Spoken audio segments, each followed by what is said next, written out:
Telugu Desam party అధికారంలోకి వచ్చిన తర్వాత ఈ 6 నెలల కాలంలో ఈ నియోజకవర్గానికి వాళ్ళు ఏం చేశారు అని అడిగితే ఇలా వైఎస్ఆర్ కాంగ్రెస్ పార్టీకి స్ట్రాంగ్ గా ఉన్న లీడర్లు, పేద ప్రజల కోసం పనిచేసే లీడర్ల ఇంటి ముందు గుమ్మాలు కొట్టడం, వాళ్ళ పొలాలకి అడ్డంగా గోడలు కట్టడం, అలాగే వాళ్ళ మీద తప్పుడు కేసులు పెట్టి పోలీసులతో వాళ్ళని బెదిరించడం, ఇలాంటి నీతిమాలిన చర్యలు చేస్తున్నారే తప్ప వాళ్ళు ఇచ్చిన సూపర్ 6 గాని లేదా మిగతా వాగ్దానాలు గాని ఏవీ నెరవేర్చకుండా ఏ విధంగా ప్రజల్ని మోసం చేశారో ప్రజలందరికీ ఇప్పుడే అర్థం అయిపోయింది.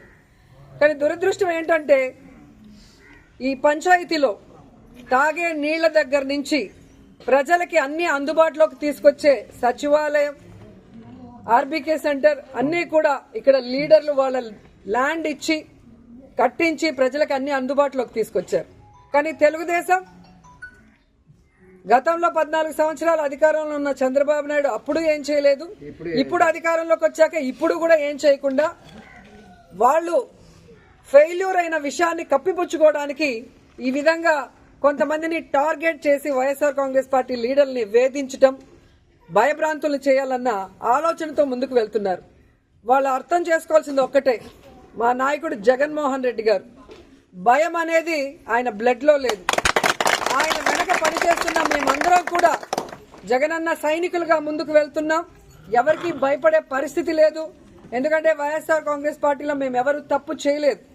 5 ఏళ్లు కూడా ప్రజలకి మంచే చేశాం, నియోజకవర్గాలన్నీ అభివృద్ధి చేశాం. ఈ రోజు మీరు మోసంతో అధికారంలోకి వచ్చారు, ఈవీఎంలు మ్యానిపులేట్ చేసి వచ్చారు, ఏ విధంగా సూపర్ 6లు అంటూ ప్రజల్ని మోసం చేసి వచ్చారు. మీరు సిగ్గుపడాలి, మేము సిగ్గుపడాల్సిన అవసరం లేదు. కానీ ఈరోజు టీడీపీ వాళ్ళని హెచ్చరిస్తున్నాం, ఇలాంటి పనికిమాలిన కార్యక్రమాలు మరొకసారి చేస్తే సహించేది లేదు. అధికారంలోకి వచ్చారు, హనీమూన్ పీరియడ్ కదా, 1 ఇయర్ మాకు ఇవ్వండి అంటారనే సైలెంట్ గా ఉన్నాం. కానీ రోజు రోజుకి నీతిమాలిన రాజకీయాలు మీరు ఎక్కువ చేస్తున్నారు కాబట్టి ఇక సహించేది లేదు. మేము మా వాళ్ళకి ఎవరికి ప్రాబ్లం చేసినా కూడా ఒక యూనిటీగా మిమ్మల్ని ఎదుర్కొంటామని కూడా ఈ సందర్భంగా తెలియజేసుకుంటున్నాం. ఎందుకంటే గ్రామాల్లో తెలుగుదేశం పార్టీ నాయకులకి ప్రజల్లో గౌరవం లేదు, అభిమానం లేదు కాబట్టే ఈరోజు సీఎల్ని, ఎంఆర్ఓల్ని, ఎంపీడీఓల్ని బెదిరించుకొని వాళ్ళని పంపించి ఇలాంటి నీతిమాలిన చర్యలు చేస్తున్నారు. అసలు ఎంత సిగ్గుచేటంటే మున్సిపాలిటీల్లో రోడ్ల మీదకి వచ్చేస్తుంటే వాటిని ఎవరు కొట్టరు. రోడ్ ఎక్కడుంది, ఇల్లు ఎక్కడుంది, ఇంటి ముందున్న దాన్ని కొట్టేసి కొట్టడానికి నోటీసు పాత డేట్లో నిన్నే కొట్టారు అంటే ఆఫీసర్లు కూడా ఎంత దిగజారిపోయారు అనేది ఇక్కడ అర్థమవుతుంది. సో ఆఫీసర్లను కూడా హెచ్చరిస్తున్నా, ఇదే విధంగా కనుక మీరు తెలుగుదేశం పార్టీ చెప్పింది ప్రెషర్ అని చెప్పి పనికి మాలిన పనులు చేస్తే మీ మీద హరాస్మెంట్ కేసులు, ప్రైవేట్ కేసులు వేస్తాము.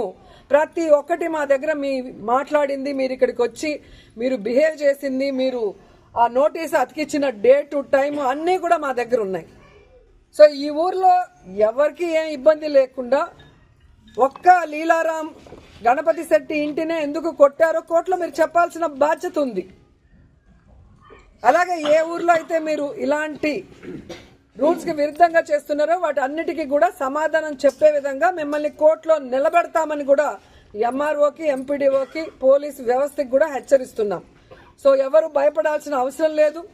వైఎస్ఆర్ కాంగ్రెస్ పార్టీ లీడర్స్ కి, కార్యకర్తలకి జగనన్న, మన జిల్లా అధ్యక్షుడు కరుణాకర్ రెడ్డి గారు, నియోజకవర్గం నుంచి నేను ఎప్పుడూ అందుబాటులో ఉంటాం.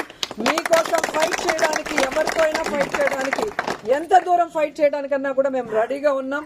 మిమ్మల్ని కాపాడుకోవడానికి మేము ఎప్పుడు మీ వెన్నంటి ఉంటామని కూడా తెలియజేసుకుంటున్నాం. జై